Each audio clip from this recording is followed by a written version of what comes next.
Hey guys, let's eat adobo. Meron tayo ditong adobong baboy with the egg. O, atong gisagulan og boiled egg.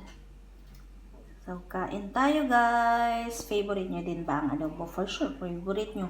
Lalo na kung kagaya ko na Pinoy, no?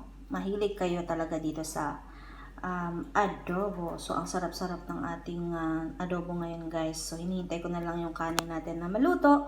And, kakain na tayo. So, this is my dinner guys, no? Dinner ko ito.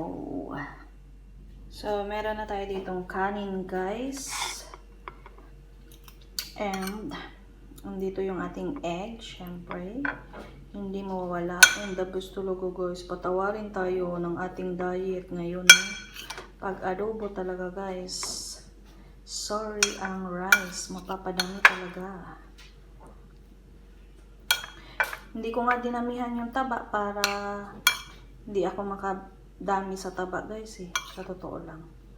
Sarap ng sauce oh.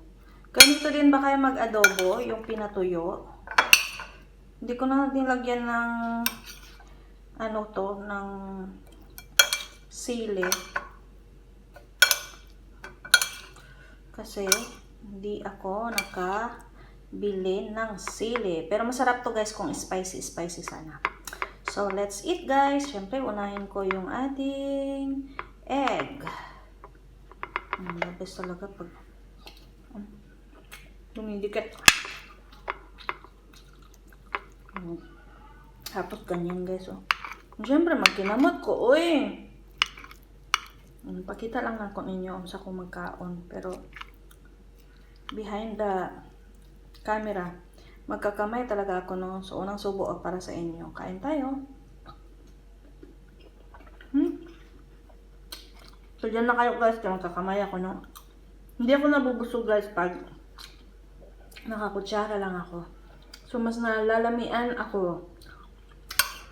Mas nasasarapan ako sa adobo pag kinakamay ko siya guys. Okay. Thanks for watching guys. Bye bye. Magkakamay na ako.